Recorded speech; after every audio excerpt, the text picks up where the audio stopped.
Assalamualaikum warahmatullahi wabarakatuh. Halo semuanya, ketemu lagi bersama saya masih di Kita Film. Kali ini saya akan membahas alur cerita film horor Indonesia yang berjudul Hidayah.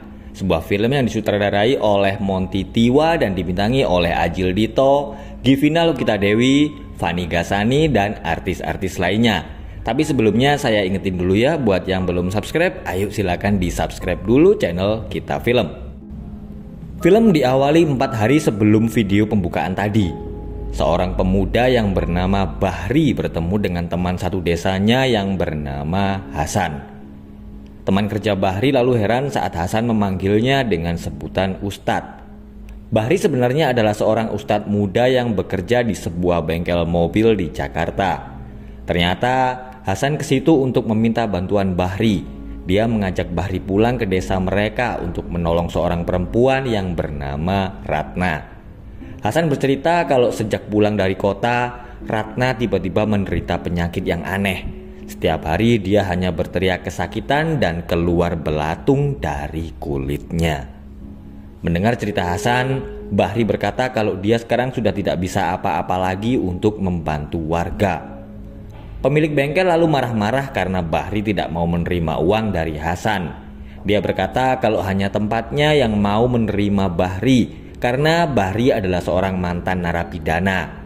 Saat sedang tidur, Bahri tiba-tiba didatangi oleh Poci. Dia lalu mendengar suara perempuan yang menangis meminta tolong. Bahri keluar dan melihat Ratna sedang di dalam mobil dalam keadaan dirantai. Dia memohon agar Bahri mau menolongnya. Setelah kejadian itu, Bahri memutuskan akan kembali pulang ke desanya untuk menolong Ratna. Salah seorang warga desa yang bernama Asep meminta agar ibu Ratna yang bernama Bu Hesti membawa Ratna ke pesantren untuk diruqyah. Dia lalu marah-marah karena merasa keluarga Hesti selalu menyusahkan orang lain. Bahri akhirnya sampai di desanya, yaitu desa Mekarwangi.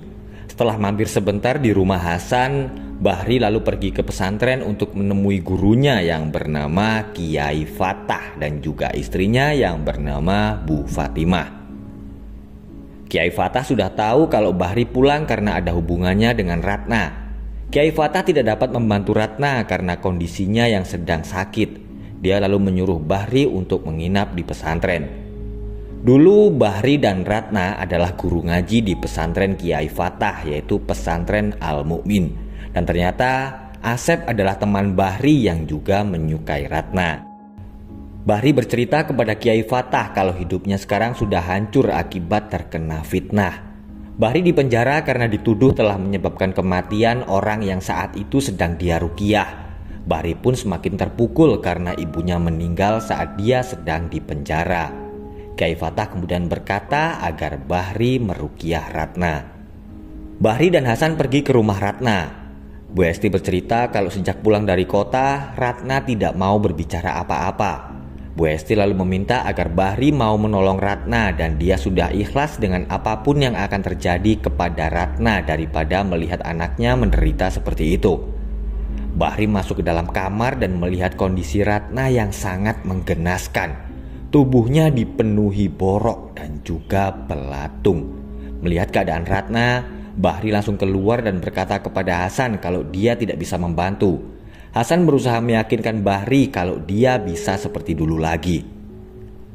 Bahri memegang tangan Ratna sambil membaca surat Al-Fatihah.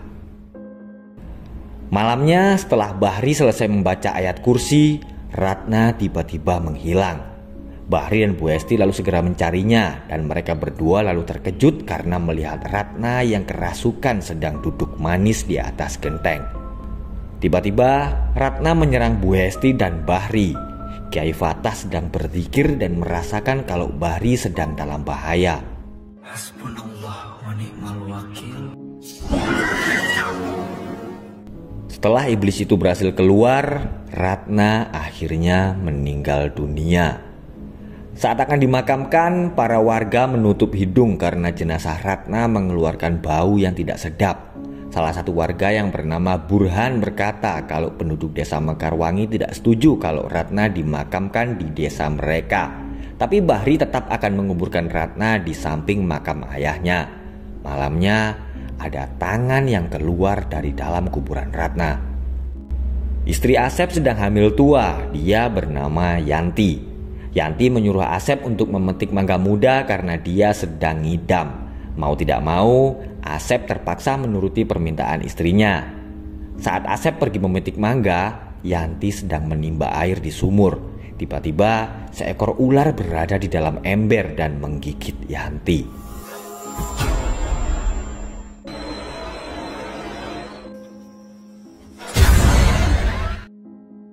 Keesokan harinya, Dadang melihat Asep sedang menangis di depan rumah. Ternyata Yanti telah keguguran. Mendengar itu, Dadang langsung menuduh Bahri sebagai penyebabnya dan mereka berdua berniat akan balas dendam. Hasan bercerita kalau dulu setelah Bahri pergi ke Jakarta, ayah Ratna sedang terlilit hutang dan memilih jalan pintas dengan mengakhiri hidupnya. Ratna dan ibunya kemudian ditagih hutang terus-terusan, bahkan mereka diancam akan dibunuh dan diperkosa. Setelah itu, Ratna kemudian menghilang entah kemana dan Bu Hesti bisa membayar hutang-hutang suaminya. Bahri dan Hasan pergi ke rumah Burhan untuk mencari informasi tentang Ratna. Burhan langsung marah-marah karena melihat Bahri. Dia lalu berkata kalau Ratna dulu bekerja sebagai wanita penghibur. Itulah sebabnya dia menolak jika Ratna dimakamkan di desa Mekarwangi. Malamnya Burhan mendengar ada suara perempuan yang memanggilnya. Mas Burhan, Mas Burhan. Ternyata itu adalah Miss Pocica Ratna dan Burhan pun langsung berlari ketakutan. Dadang yang sedang naik motor juga ketakutan karena Miss Poci ikutan nebeng. Sesampainya di rumah, Burhan kembali ketakutan karena istrinya tiba-tiba berubah menjadi hantu Ratna dan Burhan akhirnya mati bunuh diri. Bu Hesti terkejut saat dia malam-malam pergi ke makam anaknya. Dia melihat jenazah Ratna keluar dari dalam kuburnya. Bu Hesti lalu berdoa dan memohon agar Allah mengampuni dosa-dosa Ratna. Suasana pesantren menjadi kacau karena beberapa santri tiba-tiba kesurupan dan mereka akan menyerang Bahri. Bahri meminta agar semuanya membaca doa bersama-sama dan akhirnya 3 santri itu kembali sadar. Setelah memberikan tasbihnya kepada Bahri, Kiai Fatah akhirnya meninggal dunia.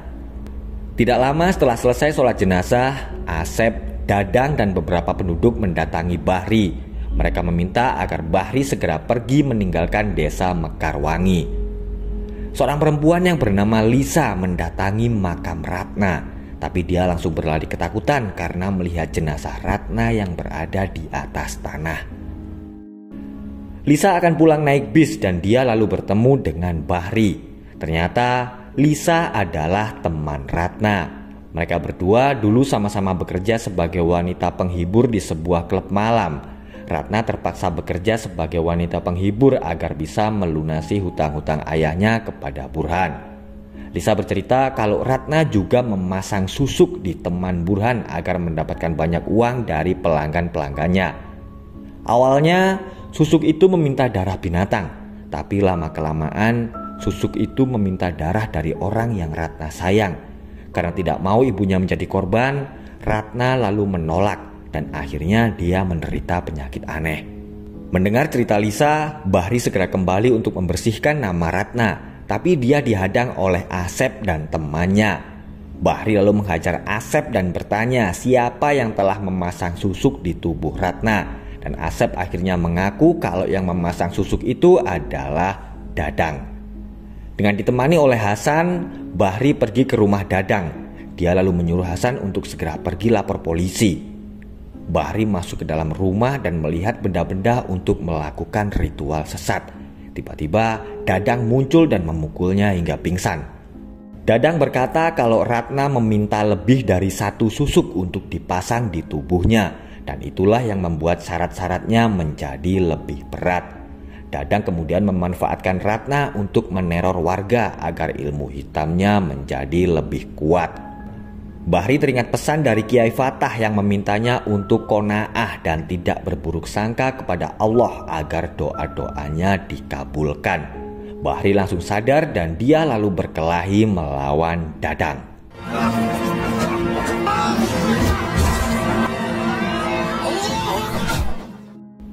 Dadang akhirnya mati terbakar di dalam rumahnya, dan tidak berapa lama arwah Ratna mendatangi Bahri untuk mengucapkan terima kasih.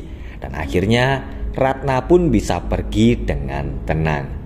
Di akhir film diperlihatkan 2 orang polisi mendatangi Bahri. Mereka memberitahu kalau Hasan telah meninggal beberapa hari yang lalu akibat kecelakaan. Kecelakaan yang dilihat Bahri saat dia pulang naik bis menuju ke desa Mekarwangi. Bahri lalu meminta agar jenazah Hasan diantarkan ke desa untuk dimakamkan di pesantren Al-Mu'min. Oke guys, itulah tadi alur cerita sebuah film horor religi Indonesia yang berjudul Hidayah. Jadi hikmah yang bisa kita ambil dari film ini buat kalian para cewek-cewek ya khususnya ya, nggak usah deh aneh-aneh pasang susuk, udah cukup pakai skincare atau pakai filter di IG sama TikTok aja udah cukup ya, udah nggak usah aneh-aneh ya. Terima kasih sudah menonton, semoga teman-teman mengerti dengan alur ceritanya, dan jangan lupa buat yang belum subscribe, ayo buruan di subscribe dulu channel Kita Film biar channel ini semakin banyak subscribernya dan semakin berkembang. Amin amin amin. Sampai ketemu lagi di video berikutnya. Wassalamualaikum warahmatullahi wabarakatuh.